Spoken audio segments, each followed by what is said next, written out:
Hello, welcome, नमस्कार, स्वागत है आपका आज के एक अगली नई वीडियो में। दोस्तों, आज की वीडियो में हम बात करेंगे जो सीटेट पेडागोजी के जो प्रश्न हैं उसको आज हम कवर करने वाले हैं। पूरी आपके मैं 30 प्रश्नों की श्रृंखला अभी खत्म करूंगा और 30 प्रश्न आपके पेडागोजी से प्रश्न हैं और सभी इंपॉर्टेंट और प्रीवियस ईयर में पूछे गए प्रश्न हैं। सभी सीटेट के प्रीवियस ईयर विगत वर्ष के परीक्षाओं में पूछे गए प्रश्न हैं। सभी को आप लोग देखिएगा और इसके बाद आप आंसर देने का प्रयास करिएगा।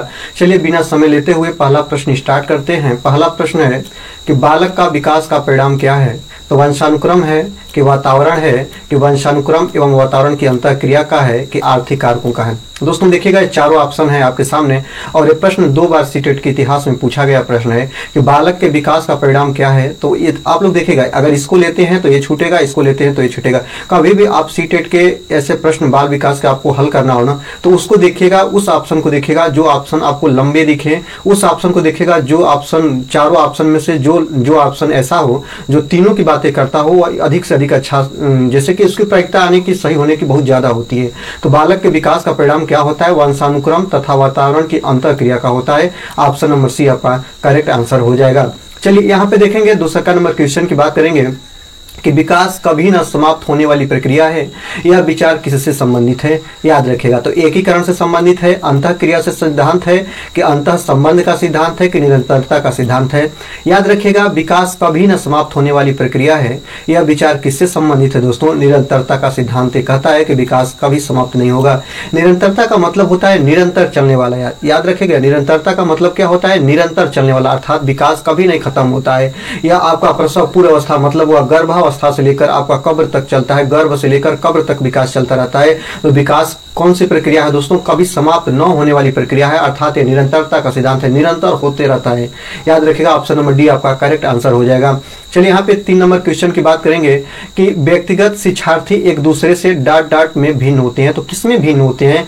वृद्धि एवं विकास के सिद्धांतों में भिन्न होते हैं कि विकास की दर में भिन्न होते हैं कि विकास क्रम में भिन्न होते हैं कि विकास की सामान्य क्षमता में भिन्न होते हैं? याद रखिएगा, व्यक्तिगत शिक्षार्थी एक दूसरे से किसमें भिन्न होते हैं? दोस्तों याद रखिएगा, काफी इंपॉर्टेंट है। सभी लोग जाएंगे वृद्धि एवं विकास के सिद्धांतों के साथ, लेकिन याद रखिएगा विकास की दर में एक दूसरे से भिन्न होते हैं व्यक्तिगत शिक्षार्थी एक दूसरे से। याद रखिएगा, जो विकास दर होती है, पहले वाले बच्चे में दूसरी होगी, सेकंड वाले में दूसरी होगी।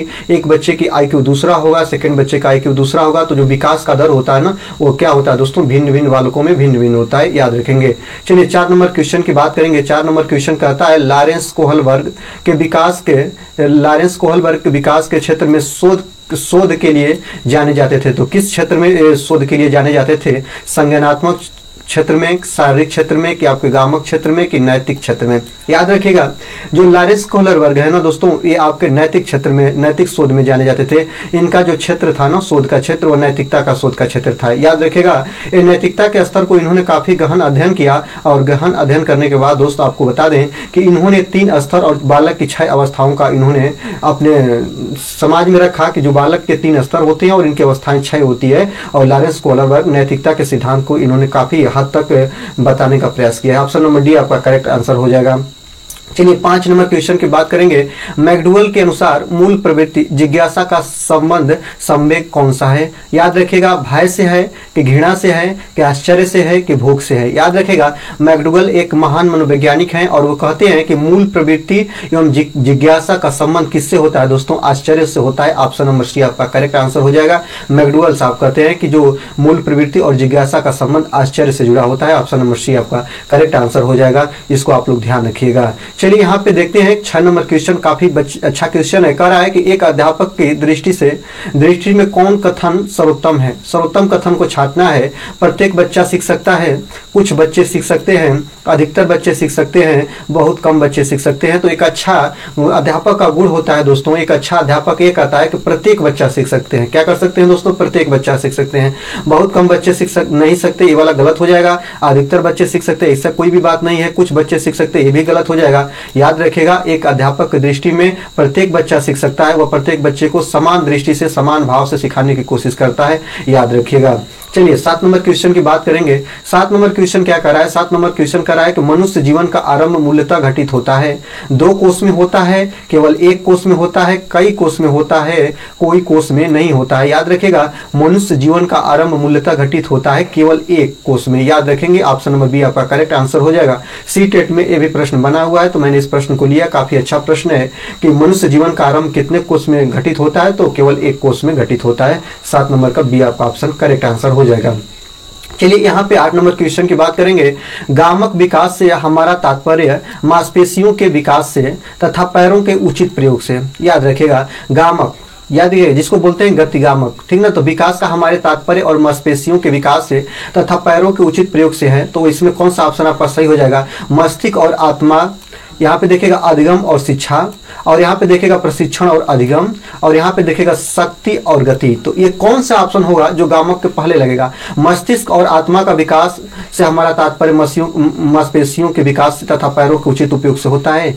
याद रखिएगा, जब इसको देखिएगा दोस्तों तो आपको ऑप्शन नंबर बी नहीं, सी नहीं, यहाँ पे डी मिलेगा। डी को देखिए, यहाँ पे शक्ति और गति। याद रखिएगा, शक्ति और गति गामक विकास से हमारा तात्पर्य मांसपेशियों के विकास से तथा पैरों के उचित उपयोग से होता है। ऑप्शन नंबर डी आपका करेक्ट आंसर हो जाएगा। शक्ति और गति गामक विकास से हमारा तात्पर्य होता है कि हमारे मांसपेशियां और हमारे शरीर का विकास होता है और पैरों का उचित उपयोग हम करते हैं। कहां किसमें करते हैं दोस्तों? शक्ति और गति में करते हैं। ऑप्शन नंबर डी आपका करेक्ट आंसर हो जाएगा। चलिए यहाँ पे 9 नंबर क्वेश्चन की बात करेंगे।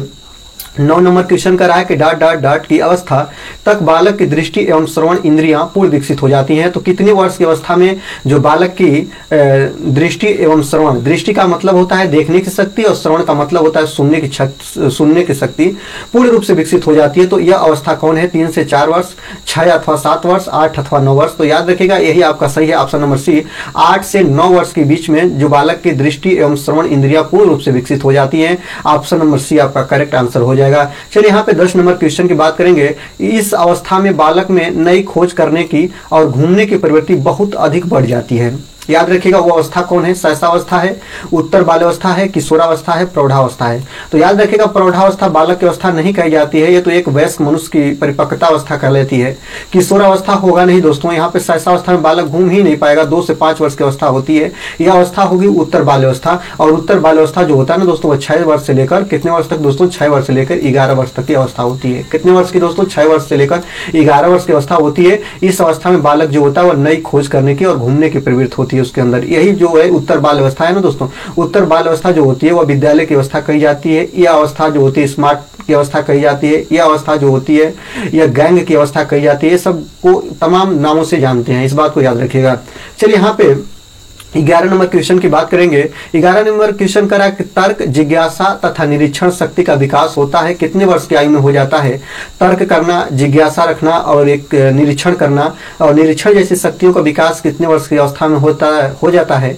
7 वर्ष की, 11 वर्ष की, 9 वर्ष की और 6 वर्ष की। तो याद रखेगा सी टेट और इसके बीच में काफी तनातनी था। जब प्रश्न बना था तो लोगों ने तरह तरह की बातें को कहे, लेकिन याद रखेगा तर्क करना, जिज्ञासा तथा निरीक्षण शक्ति का विकास होता है तो ये कितने वर्ष में हो जाता है? तो 11 वर्ष की अवस्था में हो जाता है। कितने लोग इसको 9 वर्ष माने थे, लेकिन 9 वर्ष आयोग ने आंसर नहीं माना। आयोग ने आंसर माना था 11 वर्ष। ऑप्शन नंबर बी आपका करेक्ट आंसर हो जाएगा। ऑप्शन नंबर बी आपका क्या हो जाएगा? करेक्ट आंसर हो जाएगा। इसको आप लोग ध्यान रखिएगा। चलिए यहाँ पे 12 नंबर क्वेश्चन देखेंगे। ब्रिजेज के अनुसार उत्तेजना भाग है, किसका उत्तेजना भाग है? सामाजिक विकास का भाग है कि शारीरिक विकास का भाग है कि संवेगात्मक विकास का भाग है कि मानसिक विकास का भाग है? याद रखेगा ब्रिजेज एक मनोवैज्ञानिक है और उनके अनुसार जो उत्तेजना होती है ना वह संवेगात्मक विकास का भाग होता है। किसका भाग होता है दोस्तों? संवेगात्मक विकास का भाग होता है। अगर आप देखेंगे संवेगात्मक विकास का होता है, जिसे कहते हैं ना कि संवेग में वृद्धि, जैसे शारीरिक, मानसिक, ऐसे जब वृद्धि होती है ना तो उसको हम लोग बोलते हैं सामाजिक, शारीरिक, चारित्रिक, मानसिक सभी संवेगों में जब वृद्धि होती है तो ब्रिजेज जी कहते हैं कि उत्तेजना जो है संवेगात्मक विकास का भाग है। ऑप्शन नंबर सी आपका करेक्ट आंसर हो जाएगा। चलिए 13 नंबर क्वेश्चन की बात करेंगे। बुद्धि परीक्षण निर्माण के जन्मदाता कौन है? लेवेटर हैं, फ्रांसीसी गाल्टन है कि विलियम स्टर्न है कि अल्फ्रेड बीने हैं। याद रखिएगा जो बुद्धि परीक्षण निर्माण के जन्मदाता हैं, ऑप्शन नंबर डी अल्फ्रेड बीने, जिनको आईक्यू के जन्मदाता के रूप में हम लोग जानते हैं। इसको आप लोग याद रखिएगा, आईक्यू के जन्मदाता हैं कौन है, अल्फ्रेड बीने हैं। इसको आप लोग याद रखिएगा, 19वीं शताब्दी में इन्होंने इसकी खोज की थी, इसको आप लोग याद रखेगा। और ये भी याद रखेगा जो बुद्धि परीक्षण में जो आईक्यू का सूत्र होता है, बुद्धि लब्धि का सूत्र होता है, उसको हम लोग याद रखते हैं मानसिक आयु बटा के वास्तविक आयु गुणा के 100 से। इसको आप लोग याद रखेंगे। चलिए यहाँ पे देखते हैं 14 नंबर क्वेश्चन कहता है, 14 नंबर क्वेश्चन कहता है कि प्रतिबिंब, इसके बाद अवधारणा, प्रतीक एवं संकेत भाषा, शारीरिक क्रिया और मानसिक क्रिया अंतर्निहित है, अनुकूलन में है, प्रेरक पेशी विकास में है, समस्या समाधान में है और विचारात्मक प्रक्रिया में है। तो आप लोग जब इसको देखिएगा तो आपको मिलेगा कि प्रतिबिंब, अवधारणा और इसके बाद प्रतीक एवं संकेत भाषा, शारीरिक क्रिया और मानसिक क्रिया विचारात्मक प्रक्रिया में निहित है। ऑप्शन नंबर डी आपका करेक्ट आंसर हो जाएगा। चलिए यहाँ पे देखेंगे 15 नंबर क्वेश्चन की बात करेंगे। यहाँ पे छोटा शिशु खिलौने तथा अन्य वस्तुओं को फेंककर उसके भागों को अलग करके किस भाव को दर्शाता है। जैसे छोटा बालक है, वह उसको आप खिलौना दे रहे हैं तो खिलौना को फेंक दे रहा है और फेंक कर अलग अलग भागों को वह दिखा दे रहा है। तो दिखाने के बाद उसका कौन से अपने आंतरिक गुण को वह दर्शाना चाहता है, परम निर्भरता को, स्वप्रेम की भावना को, जिज्ञासा एवं प्रवृत्ति को, दोहराने के प्रवृत्ति को। दोहराने के प्रवृत्ति तो नहीं कर रहा, अगर आप फेंकते पुनः वह फेंकता तो हम कहते कि वो दोहराने के प्रवृत्ति को दर्शा रहा है। जिज्ञासा के प्रवृत्ति स्वप्रेम अगर होता उसको तो दोस्तों वो खिलौना को कभी नहीं फेंकता। परम निर्भरता भी इसका नहीं होगा, वह आत्मनिर्भर नहीं है दोस्तों। जिज्ञासा एवं प्रवृत्ति को दर्शाता है। ऑप्शन नंबर सी आपका करेक्ट आंसर हो जाएगा। जिज्ञासा प्रवृत्ति उसकी कर रही है कि छोटा शिशु जो होता है खिलौने तथा अन्य वस्तु को फेंक कर उसके भागों को अलग अलग करके किस भाव को दर्शाता है, तो जिज्ञासा एवं प्रवृत्ति को दर्शाता है। इसको आप लोग याद रखिएगा। चलिए 16 नंबर बात करेंगे, 16 नंबर क्वेश्चन की। तो शरीर के आकार में वृद्धि होता है क्योंकि शारीरिक और गत्यात्मक विकास है, संवेगात्मक विकास है कि संज्ञानात्मक विकास है कि नैतिक विकास है। याद रखिएगा ये तीनों जो है ना, ऑप्शन बी, सी और डी, ये तीनों गलत हो जाएंगे। यहाँ पे देखिएगा शरीर के आकार में वृद्धि होती है तो कब होती है, शारीरिक और गत्यात्मक विकास में होती है। शरीर के विकास की बात किया है दोस्तों, यहाँ से नाम से ही थोड़ा देखिए आपको मिल जाएगा। शारीरिक विकास की बात कहा है, शरीर के आकार में वृद्धि मतलब शरीर का विकास, तो शरीर और गत्यात्मक विकास ऑप्शन नंबर ए आपका क्या हो जाएगा, सही ऑप्शन हो जाएगा। चलिए 17 नंबर क्वेश्चन की बात करेंगे। यहाँ पे देखिएगा निम्नलिखित में से कौन समस्या समाधान की वैज्ञानिक पद्धति का पहला चरण है। तो याद रखेंगे प्रकल्पना का परीक्षण करना, समस्या के प्रति जागरूकता और प्रासंगिक जानकारी को एकत्र करना और प्रकल्पना का निर्माण करना। तो याद रखिएगा कह रहा है कि निम्नलिखित में से कौन समस्या समाधान वैज्ञानिक पद्धति का पहला चरण है। मतलब पहला चरण होता है कि जैसे आप लोग किसी भी कार्य को पहले कैसे आप पहचान करते हैं, मतलब पहले क्या करेंगे, तो पहले हम समस्या की क्या करेंगे दोस्तों, पहचान करेंगे। यहाँ पे ऑप्शन नंबर ए नहीं बी में आप देखिएगा समस्या के प्रति जागरूकता जो है ना, ऑप्शन नंबर बी आपका करेक्ट आंसर हो जाएगा। सबसे पहले उसके हम जागरूकता, समस्या के प्रति हम जागरूक होते हैं तभी हम उसकी पहचान कर पाते हैं, तो ऑप्शन नंबर बी आपका करेक्ट आंसर हो जाएगा। चलिए अगर वीडियो अच्छी लगी है दोस्तों तो वीडियो को आप जरूर से जरूर लाइक करिएगा, ऐसे ही वीडियो आपको मिलते रहेंगे अभिषेक एकेडमी के चैनल पे। चलिए यहाँ पे बात करेंगे 18 नंबर क्वेश्चन की। वृद्धि का संबंध किससे होता है, आकार व भार से होता है, केवल आकार से होता है, केवल भार से होता है, इनमें से कोई नहीं। तो याद रखिएगा वृद्धि का संबंध होता है दोस्तों आकार एवं भार दोनों से। जब बच्चे के आकार में, आकृति में, शेप में, उसके मानसिक विकास, शारीरिक विकास सब में वृद्धि होना दोस्तों, तो उसका जैसे देखिएगा यहाँ पे देखिएगा तो उसका हम कहते हैं दोस्तों विकास, लेकिन यहाँ पे वृद्धि का दोस्तों कहा है, वृद्धि का याद रखिएगा वृद्धि का ही कहा है। तो वृद्धि मतलब शरीर की वृद्धि होती है, आकार, आयतन, इसके बाद भार, व्यक्ति के शेप में जब वृद्धि होना तो उसको हम वृद्धि विकास कहते हैं। याद रखिएगा केवल विकास की बात करें तो वृद्धि के बाद साथ साथ अगर शरीर में भी विकास हो तो वहां पे हम लोग उसको विकास बोलते हैं, लेकिन यहाँ पे वृद्धि का संबंध किससे है, तो आकार एवं भार से। ऑप्शन नंबर आपका करेक्ट आंसर हो जाएगा। 19 नंबर क्वेश्चन की बात करेंगे। किशोरावस्था की अवधि क्या है दोस्तों, तो किशोरावस्था की जो अवधि है वो 12 से 18 साल है। कितनी है दोस्तों, 12 से 18 साल है। किशोरावस्था जो होती है वह संघर्ष की अवस्था, तूफान की अवस्था, अपराध की अवस्था, सम्मान पाने की अवस्था, अपनी पहचान बनाने की अवस्था, सभी किशोरावस्था कहलाती है। ऑप्शन नंबर आपका करेक्ट आंसर हो जाएगा। चलिए आगे देखते हैं 20 नंबर क्वेश्चन की बात करेंगे।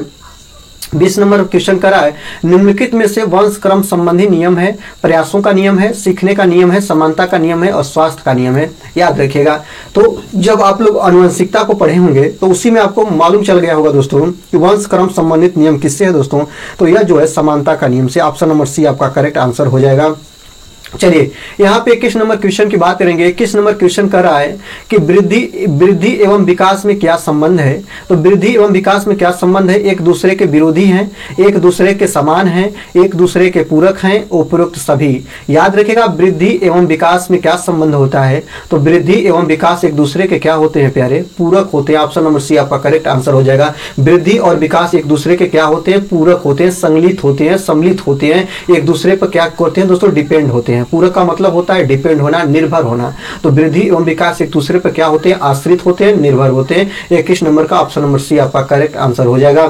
चलिए 22 नंबर क्वेश्चन की बात करेंगे। बाल विकास का सही क्रम क्या है।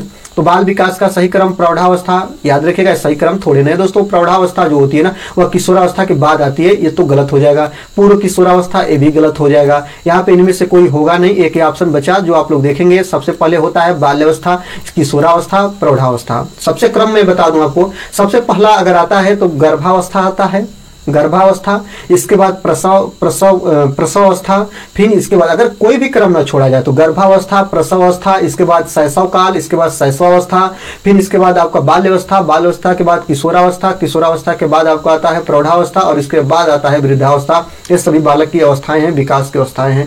ऑप्शन नंबर सी करेक्ट हो जाएगा। चलिए 23 नंबर क्वेश्चन की बात करेंगे। विकास में वृद्धि से तात्पर्य है, क्या तात्पर्य है, ज्ञान में वृद्धि, संवेग में वृद्धि, वजन में वृद्धि, ज्ञान, सोच, समझ, कौशल में वृद्धि। ऑप्शन नंबर डी आपका करेक्ट आंसर हो जाएगा। विकास में वृद्धि से तात्पर्य होता है कि व्यक्ति का आकार बदले, सोच बदले, समझ बदले, कौशल में वृद्धि हो तो उसको हम लोग बोलते हैं विकास में वृद्धि। याद रखिएगा ऑप्शन नंबर डी आपका करेक्ट आंसर हो जाएगा।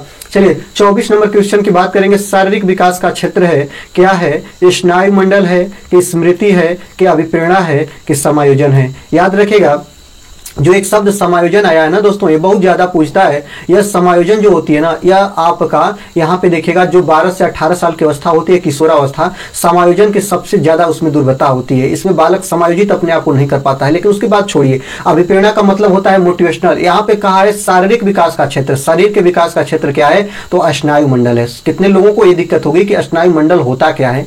तो स्नायु मंडल के बारे में बात करेंगे तो प्राणी के शरीर में फैला हुआ जो नसों का, यानी उसको नाड़ियां बोलते हैं, नाड़ियों का वह जाल होता है ना जिसमें स्पर्श, दर्द आदि की अनुभूति होती है ना, उसको हम स्नायु मंडल बोलते हैं। याद रखेगा। तो स्नायु मंडल जो होता है शारीरिक विकास का क्षेत्र होता है। स्मृति जो होती है ना, संवेदना जो होते मस्तिष्क विकास का क्षेत्र है। अभिप्रेरणा भी मस्तिष्क विकास के क्षेत्र है। समायोजन जो है ये भी दोस्तों यह आपके शारीरिक विकास से संबंधित नहीं होता है। याद रखेगा जो स्नायु मंडल होता है वह शारीरिक विकास से संबंध होता है। ऑप्शन नंबर आपका करेक्ट आंसर हो जाएगा। चलिए 25 नंबर क्वेश्चन की बात करेंगे। मानसिक विकास को प्रभावित करने वाले कारक क्या हैं। मस्तिष्क विकास को प्रभावित करने वाले कारक, वंशानुक्रम इससे भी होता है। परिवार एवं वातावरण भी मानसिक विकास को प्रभावित करता है। परिवार की सामाजिक स्थिति भी करती है। तो इसलिए आप लोग ऑप्शन नंबर डी के साथ जाइएगा। मानसिक विकास को प्रभावित करने वाले कारक ये तीनों हैं, इस बात को आप लोग याद रखिएगा। चलिए आगे देखते हैं 26 नंबर क्वेश्चन की बात करेंगे। 26 नंबर क्वेश्चन कहता है कि सीखने की प्रोजेक्ट विधि किस अवस्था के लिए उपयोगी है। बाल्यावस्था के लिए, पूर्व बाल्यावस्था के लिए, किशोरावस्था के लिए, उपयुक्त सभी के लिए। याद रखिएगा जो प्रोजेक्ट विधि होती है ना दोस्तों, ये काफी अच्छा होती है सीखने के लिए, छोटे बालकों के लिए। याद रखिएगा तो प्रोजेक्ट विधि सीखने के लिए किस अवस्था के लिए सबसे उपयोगी है, तो बाल्यावस्था, पूर्व बाल्यावस्था और किशोरावस्था सभी अवस्थाओं के लिए उपयोगी है, इसको ध्यान रखिएगा। चलिए यहाँ पे देखेंगे बाल अवस्था होती है। बाल अवस्था कितने साल तक होती है, 5 वर्ष तक होती है, 12 वर्ष तक होती है, 21 वर्ष तक होती है। याद रखिएगा बाल अवस्था जो होती है ना दोस्तों, याद रखिएगा 6 वर्ष से लेकर कितने वर्ष तक दोस्तों, 12 वर्ष तक होती है। याद रखिएगा तो ये क्या हो जाएगा दोस्तों, ये क्या हो जाएगा, 12 वर्ष तक होती है। ऑप्शन नंबर बी आपका करेक्ट आंसर हो जाएगा। इस बात को आप लोग याद रखिएगा। चलिए 28 नंबर क्वेश्चन की बात करेंगे। 28 नंबर क्वेश्चन कर रहा है कि निम्नलिखित में से कौन सी किशोरावस्था की मुख्य समस्या है। क्या है, संवेगात्मक समस्या, शारीरिक परिवर्तन की समस्या, समायोजन की समस्या और उपरोक्त सभी। याद रखिएगा अगर किशोरावस्था की बात करें दोस्तों तो इस समय किशोरावस्था में मुख्य समस्या पूछा है। समायोजन की भी समस्या होती है, संवेगात्मक समस्या भी होती है, शारीरिक परिवर्तन की भी समस्या होती है। इसलिए आप लोग उपयुक्त सभी के साथ जाइएगा। सबसे इंपॉर्टेंट पॉइंट मैं बता दूं दोस्तों, किशोरावस्था की मुख्य समस्या होती है समायोजन की समस्या। ऑप्शन नंबर सी आपका करेक्ट आंसर हो जाएगा। चलिए 29 नंबर क्वेश्चन की बात करेंगे। विकास शुरू होता है, कब से शुरू होता है, तो माँ के गर्भ से शुरू हो जाता है। कहाँ से शुरू हो जाता है दोस्तों, माँ के गर्भ से शुरू हो जाता है। और कब तक चलता है, जब तक बच्चा कब्र में न चले जाए, मृत्यु न हो जाए। याद रखिएगा गर्भ से लेकर कब्र तक चलता है। तो विकास शुरू होता है बाल अवस्था से, प्रसव पूर्वावस्था से, शैशवावस्था से, पूर्व बाल अवस्था से। तो विकास जो शुरू होता है वह प्रसव पूर्वावस्था मतलब बच्चा का जन्म से पहले अवस्था जिसको गर्भावस्था बोलते हैं, ऑप्शन नंबर बी से शुरू हो जाता है। चलिए यहाँ पे देखेंगे परिपक्वता का संबंध होता है। परिपक्वता का संबंध किससे होता है? विकास से होता है, वृद्धि से होता है, सृजनात्मकता से होता है कि रुचि से होता है। याद रखिएगा, जब बच्चा विकास कर जाता है तो वह किस अवस्था में आ जाता है? परिपक्व अवस्था में आ जाता है। याद रखिएगा, तो परिपक्वता का संबंध बालक के विकास से होता है। ऑप्शन नंबर ए आपका करेक्ट आंसर हो जाएगा। पूरे 30 प्रश्नों की श्रृंखला पूरी हुई खत्म। चलिए मिलते हैं अगले वीडियो में, तब तक के लिए देखते रहिए अभिषेक एकेडमी। चैनल पर नए हैं तो चैनल को सब्सक्राइब करके बेल आइकन को प्रेस करिएगा। और आज